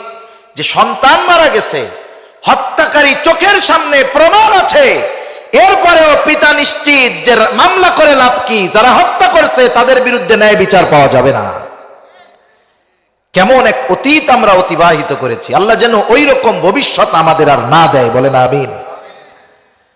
খলিফাতুল মুসলিমিন আর ইহুদি দুইজনের কথা সম গুরুত্ব সহকারে শুরাই শুনছে। শুনে এবার বলে, খলিফাতুল মুসলিমিন আপনি চান কি, আপনার চাওয়া কি, এটা কোন? হযরত ওমর রাদিয়াল্লাহু তাআলা আনহু বলে, আমি চাই সে এই ঘোড়াটা ফেরত নিবে। শুরাই বলে, খলিফাতুল মুসলিমিন ইহুদি ঘোড়া ফেরত নিতে বাধ্য, তবে আপনি যখন তার কাছ থেকে কিনছেন তখন ঘোড়াটা কেমন ছিল? বলে, তখন তো সব ঠিকঠাক ছিল, ভালোই তো দেখা কিনছি। বাজার থেকে বের হইলাম, এরপরে ঘোড়ার ডিফেক্ট ধরা পড়ছে। তার মানে ওর হাত থেকে যখন আপনি পণ্য ঘোড়াটা বুঝা নিছেন তখন কোনো অসুবিধা ছিল না? বলে, না ছিল না। বাজার থেকে বের হইছি, এরপরে ডিফেক্ট ধরা পড়ছে। শুরাই বলতেছে, খলিফাতুল মুসলিমিন ও ঘোড়া ফেরত নিতে বাধ্য, তবে আপনি ওর হাত থেকে যেমনটা বুঝে নিয়েছেন তাকে তেমনটা ফিরিয়ে দেন। কেন? কারণ কেনা বেচার মজলিসের মধ্যে, কেনা বেচার যেই আলোচনা কথাবার্তা বা এক মজলিসের মধ্যে যতক্ষণ আছে, কেনা বেচার মজলিস যতক্ষণ থাকবে, ওই মজলিসের মধ্যে টাকা লেনদেন আদান প্রদান হয়ে গেছে, এখনো এরা পৃথক হইয়া যায় নাই। একেবারে কাছাকাছি সময় উনি টাকা গুনতেছে আর উনি দেখতেছে কি হইছে রে, ঠিক আছে নি, হঠাৎ করে দেখে এই যে সমস্যা। এর আগে কেনা বেচা টাকা দেওয়া নেওয়া হয়ে গেছে, এখন ধরা পড়ছে না, মজলিসের মধ্যে ত্রুটি ধরা পড়ছে। উনি যখন বলবে এই যে তোমার পণ্যের ত্রুটি, আমার টাকা ফেরত দাও, মাল ফেরত নাও, ও মাল ফেরত নিতে বাধ্য, টাকা ফেরত দিতে বাধ্য। কিন্তু কেনা বেচার মজলিস তো ভেঙে গেছে। আবার উনি নিজেই বলতেছে আমি ভালো জিনিস বুঝা নিছি, কিন্তু খারাপ পাইছি বাজারের বাইরে যাইয়া। এই কথা যখন বলছে যে আপনার ঘোড়া ফেরত নিতে সে বাধ্য, তবে আপনি যেমনটা তার কাছ থেকে বুঝে নিয়েছেন তেমনটা তাকে ফিরাইয়া দেন, তার মানে রায় চলে গেছে খলিফার বিপক্ষে। খলিফাতুল মুসলিমিন গরম হয়ে যান নাই, চুপ হয়ে গেছে, পরক্ষণেই বলতেছে, হা শুরাই, এটাই ন্যায় বিচার। রায় খলিফার বিপক্ষে গেছে, খলিফা কি বলতেছে? এটাই ন্যায় বিচার। আর শুরাইও এই চিন্তা করে নাই, খলিফারে পাইছি, কোনো মতে তেল তুল মাইরা যদি রায় ওনার পক্ষে নিতে পারি তাইলে তো আমার একটু লাভ হইল। সে চিন্তা করছে আমাকে ন্যায় বিচার করতে হবে, রায় যার বিপক্ষে যায় যা। খলিফাতুল মুসলিমিনের বিপক্ষে রায় গেছে, খলিফাতুল মুসলিমিন একটু পরে বলে, হ্যাঁ এটাই ন্যায় বিচার। আচ্ছা, ন্যায় বিচার কইরা এসকে সিনহা একটা রায় দিতে গেছে, তারে পাঠায় দিছে আমেরিকা। ন্যায় বিচারের কারণে চাকরি শেষ, বেটার জীবনই চলে যায়। সে আমেরিকা থেকে ভিডিও বার্তা দেয় যে আমাকে এখানেও হত্যা করার প্রচেষ্টা করা হচ্ছে। মানে সিলেটের ওই চা শ্রমিকের একটা ছেলে, উনি অনেক লেখাপড়া করে মানুষ হইছে। এখন দেখেন শুরাইয়ের ব্যাপারে কি হইল, রায় যখন খলিফার বিপক্ষে গেছে, খলিফা বলতেছে সাথে সাথে, শুরাই, কুফার প্রধান কাজীর চেয়ার খালি, এই যে ধরো, এই যে আমি তোমারে আজকে থেকে ওইখানে নিয়োগ দিয়া দিলাম, এক্ষুনি তুমি গাঠি গুট্টা নিয়ে কুফায় চলে যাও। ন্যায় বিচার করছে, খলিফার বিপক্ষে রায় গেছে, পুরস্কার কি? বলে কুফার প্রধান বিচারক। সুবহানাল্লাহ বলেন। বিচার করছে কতদিন? হযরত ওমরের জামানা রাদিয়াল্লাহু তাআলা আনহু, ওসমান রাদিয়াল্লাহু তাআলা আনহুর জামানা, আলী রাদিয়াল্লাহু তাআলা আনহুর জামানা। তীর এগুলোর আঘাত থেকে যেন বুক পিঠ হেফাজত থাকে, এই জন্য লৌহ বর্ম ছিল বাঁধা। দ্রুততার সাথে যাচ্ছেন, ওইটা ছিঁড়ে পড়ে গেছে, উনি আর টের পান নাই। একজন ইহুদি এটা পাইছে, দেখছে যে ঘোড়ার পেছন থেকে পড়ছে, এটা বাড়ি নিয়ে গেছে। কয়দিন পরে সুন্দর মতো পরিষ্কার টরিষ্কার করে আইনা আবার বাজারে বেচার জন্য উঠাইছে। আমাদের ঢাকা শহরে জুতা যদি বাইরে থুইয়া ঢুকেন, আইসা দেখবেন যে জুতা নাই, যদি নতুন জুতা হয়। এমনও হয় মাথার কাছে জুতার বাক্স, সেজদায় গেছে, ওইটা দেখে জুতা গায়েব হয়ে গেছে।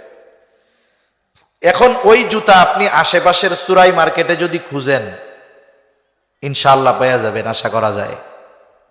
আবার একটা মাসালা আমরা জানি না রাখি, এইরকম প্রত্যেকটা শহরে কিছু জায়গা থাকে, সবাই জানে ওই জায়গায় সুরাই মাল, ভালো ভালো জিনিস কম দামে পাওয়া যায়। রাজশাহীতেও আছে মনে হয়, আছে না? সবাই জানে যে ওই জায়গায় গেলে কিছু ভালো স্যান্ডেল পাওয়া যায়, কিছু জিনিস পাওয়া যায়, আবার এইগুলা কিন্তু চুরাই মাল, এটাও জানে। মনে রাখতে হবে, যেই মালটা চুরাই মাল সুনিশ্চিত, আপনি যদি তাদের থেকে এই মাল কেনেন তাহলে এটা গুনার কাজ হবে। কারণ আপনি চোরাই মালগুলো কেনার মাধ্যমে চোরকে নতুন করে চুরি করার জন্য আবার একটু বাহবা দিলেন, যে আমরা তোর চোরাই মাল কেনার লোক আছি, টেনশন নাই, তোরা কাম চালায় যা। সেজন্য চোরাই মালের ব্যাপারে যদি নিশ্চিত হওয়া যায়, এই মাল ক্রয় করা যাবে না। হযরত আলী রাদিয়াল্লাহু তাআলা আনহু খলিফাতুল মুসলিমিন বাজারে গেছে, গিয়া দেখে তার ওই লৌহ বর্মটা একজন ইহুদি বিক্রি করার জন্য দাঁড়ায় আছে। কাছে গিয়া বলে, এটা পাইছস কই? বলে আমার। বলে এটা আমার। তুই এটা চুরি করছস? এটা আমার জিনিস। দুইজনের মধ্যে তর্ক বিতর্ক লেগে গেছে, সেও ইহুদি। এক সময় দুইজন চলে গেছে ওই যে সুরাই, যাকে নিয়োগ দিয়েছিল খলিফাতুল মুসলিমিন ওমর রাদিয়াল্লাহু তাআলা আন, সুরাইয়ের কাছে গেছে। যেহেতু মাল আছে ইহুদির কাছে, দাবি করতেছে আলী রাদিয়াল্লাহু তাআলা আন খলিফাতুল মুসলিমিন। সুরাইকে যায় বলে, বিচারক, এই যে লৌহ বর্ম এটা হলো আমার, ও চুরি কইরা নিছে। এইবার সুরাই বলে, আপনি যে দাবি করতেছেন আপনার এই দাবির পক্ষে সাক্ষী পেশ করেন। সাক্ষী হইতে হবে দুইজন পুরুষ। এখন উনি সাক্ষী হিসাবে দুইজন পুরুষ আনছে। একজন হলো আলী রাদিয়াল্লাহু তাআলা আনহুর ছেলে হাসান রাদিয়াল্লাহু তাআলা, আর একজন হইল আলী রাদিয়াল্লাহু তাআলা আনহুর একজন গোলাম। সুরাই সাথে সাথে এই সাক্ষীদ্বয়কে নাকচ করে দিয়ে বলেন, খলিফাতুল মুসলিমিন, পিতার পক্ষে পুত্রের সাক্ষ্য, মনিবের পক্ষে গোলামের সাক্ষ্য গ্রহণযোগ্য হবে না। এইবার হযরত আলী রাদিয়াল্লাহু তাআলা হাসান রাদিয়াল্লাহু তাআলা আনহুর ফজিলতের কথা শোনাইতেছেন, যেটা নবী কইছে, আল হাসান ওয়াল হুসাইন, এই দুই ভাই কি? বলে জান্নাতের যুবকদের সর্দার। নবীজি তার এই ফজিলতের কথা বলছে। কাজী সুরাই তার নীতির উপরে অটল অবিচল। তিনি তারপরেও এই দুইজনের সাক্ষ্য গ্রহণ করেন নাই। যেহেতু সাক্ষ্যই গ্রহণ করেন নাই, সুতরাং রায় খলিফার বিপক্ষে, ইহুদির পক্ষে চলে গেছে। এইবার খলিফা কাজী সুরাইয়ের সাথে অন্য বিষয়ে কথা শুরু করছে। ইহুদি মাল নিয়ে হাঁটা দিছে। আবার এই হুমকি দামকি দেয় নাই যে সুরাই কি কামটা করলা, আমি নবীর জামাতা, খাতুনে জান্নাত আমার স্ত্রী, আমি মিথ্যা কথা কইতে পারি? মিয়া তুমি রায় ওর পক্ষে দিলা, আমার পোলারে তুমি সাক্ষী হিসাবে গ্রহণ করলা না, এই সব কিছু না, অন্য আলোচনা করতেছে। বিচার শেষ, রায় হইছে আমার বিপক্ষে, শেষ, আর কোনো কথা নাই। একটু পরে দূরে ইহুদি যায় চিন্তা করতেছি, কেমন মানুষ দেখছো, যে আমি চুরি করে আনছি এটাই হাসা কথা, এটাই সত্য যে আমি চুরি করেছি, আবার নিজের ছেলে আর গোলামরে সাক্ষী হিসাবে দাঁড় করছে, এটারেও গ্রহণ করে নাই। কেমন ইনসাফ, কেমন ন্যায় বিচার! হৃদয়ে রেখাপাত করছে, দৌড় দিয়ে আবার আসছে। বলে কি হইছে? ইহুদি এবার বলে, আসলে এই লৌহ বর্ম এটা খলিফাতুল মুসলিমিনের। উনি একদিন দ্রুততার সাথে কোথাও যাচ্ছিলেন, ঘোড়ার থেকে পড়ে গেছে, টের পায় নাই। আমি এটাকে বাড়ি নিয়ে যত্ন করে পরিষ্কার করে বাজারে বিক্রয় করে এনেছিলাম। আসলে এটার মালিক খলিফাতুল মুসলিমিন, ফেরত নিয়ে নেন। এবং এই উত্তম ন্যায় বিচারের দৃষ্টান্ত দেখে ইহুদি সাথে সাথে কালিমা পড়ে মুসলমান হয়ে যায়। সর্বশেষ একটা হাদিস শোনায় আলোচনা শেষ করে দিব। রাসূল আকরাম সাল্লাল্লাহু আলাইহি ওয়াসাল্লামের দরবারে চুরির বিচার হবে। চুরি করছে একজন মহিলা, কুরাইশ বংশের মাখজুম গোত্রের মহিলা চুরি করেছে। কুরাইশ বংশের সম্মানিত তিনটা শাখা ছিল, গোত্র ছিল। একটা হলো হাশেমি, একটা হলো উমাইয়া, আর একটা হইল মাখজুম। জিবরাইল আলাইহিস সালাম বলেন, আমি পূর্ব থেকে পশ্চিম, উত্তর থেকে দক্ষিণ সমগ্র পৃথিবী ভ্রমণ করেছি। কুরাইশ বংশের হাশেমি গোত্রের মতো সম্মানিত গোত্র আর একটাও পাই নাই। এই কুরাইশ বংশের হাশেমি গোত্রে জন্মগ্রহণ করেছেন আমার আপনার নবী মুহাম্মাদুর রাসূলুল্লাহ সাল্লাল্লাহু আলাইহি ওয়াসাল্লাম। এই কুরাইশ বংশের একটা শাখা হইল মাখজুম গোত্র। আমাদের গ্রাম অঞ্চলে এই অভ্যাসটা বেশি আছে। মনে করেন আপনাদের এলাকায় বংশগোত্র কি কি আছে? বংশ আছে না, মন্ডল, মোল্লা, চৌধুরী, এরকম আছে না? কথার কথা, কেউ আবার অনেক কিছু করেন। মনে করেন মোল্লা গোষ্ঠীর একজন চুরি করছে। চুরি যে করছে, চুরির দায় ওই ব্যক্তির উপরে, ঠিক না? কিন্তু মানুষে কি করে জানেন? মোল্লা গোষ্ঠীর একজন চোর ধরা পড়ছে, চুরি করছে, বাজারে গেলে মোল্লা দেখলেই কয়, ও চোরের গোষ্ঠীর লোক। এরকম বলার লোক আছে না নাই? চুরি কি মোল্লা গোষ্ঠীর সবাই করছে না একজন করছে? তাহলে কেউ যদি ওই ব্যক্তির অপরাধকে কেন্দ্র করে একটা গোত্রের উপরে চুরির অপবাদ চাপিয়ে দেয়, ইসলাম থাকলে একেবারে চটাত চটাত কইরা 80টা বেতের বাড়ি মারা হইতো। কারণ আপনি সবাইর অপবাদ দিছেন, চুরির অপবাদ, অথচ তারা সবাই চুরি করে নাই। এইটা ওই বদ অভ্যাস ইহুদিদের ছিল, যে ওরা ব্যক্তির অপরাধকে পুরো বংশ বা গোত্রের উপরে চাপায়া দিত। সাহাবায়ে কেরাম যখন দেখলো নবীর বংশ, কুরাইশ বংশের মহিলা, যদিও গোত্র ভিন্ন, শাখা ভিন্ন, যদি চুরির অপরাধে হাত কাটা হয়, তাহলে ইহুদিরা, কাফেররা বলবে, দেখ কুরাইশ বংশের লোক, এগুলো চোর চোর। এই কথাটা নবীর বংশের ব্যাপারে বলবে ইসলাম বিদ্বেষীরা, এটাও সাহাবায়ে কেরাম সহ্য করতে পারে না নবীর মহব্বতের কারণে। এই জন্য চিন্তা করছে, নবীকে যদি কোনো মতে একটু জানানো যায় যে মহিলাটা কুরাইশ বংশের, তাইলে একটু শাস্তি টাস্তি কমায়া দিতে পারে মনে হয়।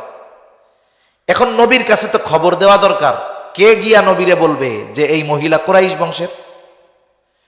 হযরত যায়েদ রাদিয়াল্লাহু তাআলা আনহুর ছেলে ওসামা তখন ছোট, তাকে শিখিয়ে দেওয়া হলো, ওসামা তুমি তোমার নানার কাছে গিয়া বলো, নানা, যেই মহিলা চুরি করছে কুরাইশ বংশের মহিলা, ছোট মানুষ, যা শিখায়া দিছে তাই গিয়া নবীর কাছে বলছে। নবীজি বুঝতে পেরেছেন এই কথা ওসামা নিজের থেকে আমাকে বলে নাই, নিশ্চয়ই তাকে কেউ শিখিয়ে দিয়েছে। নবীজি হুজরার মধ্যে ছিলেন, বের হয়ে আসলেন। সাহাবায়ে কেরামকে উদ্দেশ্য করে নবীজি বলতেছেন, তোমরা কি আমাকে এমন বিষয়ের ব্যাপারে সুপারিশ করতেছ যেই বিষয়ের শাস্তি কার্যকর করার নির্দেশ আল্লাহ তাআলা আমাকে দিয়েছেন? তোমরা কি এমন বিষয়ের জন্য সুপারিশ করো যেই বিষয়ের শাস্তি কার্যকর করার চূড়ান্ত ফয়সালা দিয়েছেন কে? জবান খুইলা বলেন। এইবার নবীজি একটা খুতবা দিলেন। খুতবার মধ্যে নবীজি বলতেছেন, তোমাদের পূর্বে অনেক সম্প্রদায়কে আল্লাহ তাআলা এই কারণে ধ্বংস করে দিয়েছে যে যখন কোনো সম্ভ্রান্ত মানুষ চুরির অপরাধে আটক হতো, তাকে শাস্তি দেওয়া হতো না। ওই যে সম্ভ্রান্ত মানুষ, এই জন্য তাকে ছেড়ে দেওয়া হতো। আর একই অপরাধে যখন কোনো দুর্বল মানুষকে আটক করা হতো, তার উপরে শাস্তি কার্যকর করা হতো। তার মানে একজন 7 খুন কইরা জামাই বাবু, আর একজন মাসি মাইরা ফাঁসির অপেক্ষা করতেছে। মানুষ না মেরেও তাকে ফাঁসির আসামি হওয়া লাগছে। একজন ভালো মানুষ, তাকে জোরপূর্বক অপরাধী বানিয়ে শাস্তি দেওয়া হয়েছে, ঠিক কিনা বলেন? এই ধরনের অবিচার আমরা দেখেছি। অথচ নবী কত কঠোর দেখেন ন্যায় বিচারের ব্যাপারে। এখন নবী কি বলতেছে? রাসূল আকরাম সাল্লাল্লাহু আলাইহি ওয়াসাল্লাম বলেন, এই কারণে তোমাদের পূর্বে বহু সম্প্রদায়কে আল্লাহ ধ্বংস করে দিয়েছেন। এইবার নবী আল্লাহর নামে শপথ করে বলেন, ওয়াইমুল্লাহ, আল্লাহ তাআলার শপথ, লাউ আন্না ফাতিমাতা বিনত মুহাম্মদ সাল্লাল্লাহু আলাইহি ওয়াসাল্লাম সারাকাত, আল্লাহর শপথ, যদি মুহাম্মাদের কন্যা ফাতেমা চুরি করত। কে ফাতেমা? বলে খাতুনে জান্নাত। নবীজি বলেন, মুহাম্মাদের কন্যা ফাতেমাও যদি চুরি করত, আল্লাহর শপথ, লাকাতাতু ইয়াদাহা, আমি তার হাতটাও কাইটা দিতাম। আর এ তো কুরাইশ বংশের মাখজুম গোত্রের মহিলা। আরে মিয়া, আমার মাইয়া যে জান্নাতের নারীদের সর্দারিনী, ও যদি চুরি করত, ওর হাতটাও আমি কাইটা দিতাম। তাহলে ন্যায় বিচারের দৃষ্টান্ত, উপমা এর চেয়ে আর কি হতে পারে?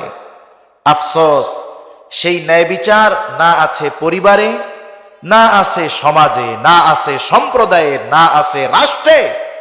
এই ন্যায় বিচার না আছে গোটা পৃথিবীর কোথাও, ঠিক কিনা বলেন? যদি ন্যায় বিচার থাকতো, ইনসাফ থাকতো, বাংলাদেশের মানুষকে জুলুমের শিকার হওয়া লাগতো না, ইন্ডিয়ায় মুসলমানদের জুলুমের শিকার হওয়া লাগতো না, ফিলিস্তিনের নিরস্ত্র মজলুম নারী পুরুষ শিশুদেরকে নির্বিচারে হত্যা করা হতো না, ঠিক কিনা বলেন? আফসোস, এমন পৃথিবীতে আমরা আছি যেই পৃথিবীতে না আছে আমানতদারিতা, না আছে ন্যায়পরায়ণতা। কিন্তু আমাদেরকে পরিবর্তনের প্রচেষ্টা করতে হবে।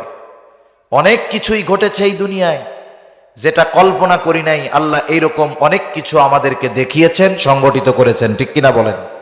এজন্য আমরা যদি আমাদের নিজেদের থেকে এই পরিবর্তনের প্রত্যয় গ্রহণ করি যে আজকে থেকে আমি পরিপূর্ণ আমানতদার হব, আমি পরিপূর্ণ ইনসাফগার হব ইনশাআল্লাহ, তাহলে আশা করা যায় আল্লাহ তাআলা আমাদেরকেও আমানতদার ইনসাফগার একজন শাসক দিবে।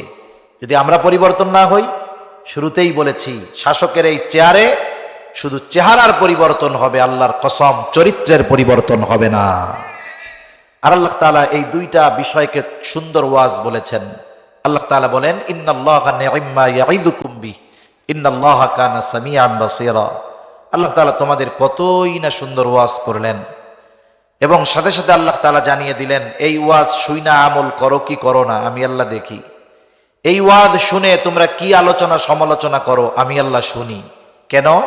ইন্নাল্লাহা কানা সামিআন বাসীরা, নিশ্চয়ই আল্লাহ তাআলা সর্বশ্রোতা সর্বদ্রষ্টা। তাহলে সূরাতুন নিসা 58 নম্বর আয়াত থেকে আমরা কি শিখলাম? আমাদেরকে প্রকৃত আমানতদার এবং ন্যায়পরায়ণ হতে হবে ইনশাআল্লাহ। আল্লাহ তাআলা আমাদের সকলকে পরিপূর্ণ আমানতদার মোমেন, ইনসাফগার মোমেন হওয়ার তৌফিক দান করেন। সকলে জবান খুলে বলি আমিন। ওয়া আখিরু দাওয়ানা আলহামদুলিল্লাহি রাব্বিল আলামিন। আসসালামু আলাইকুম ওয়া রাহমাতুল্লাহি ওয়া বারাকাতুহু।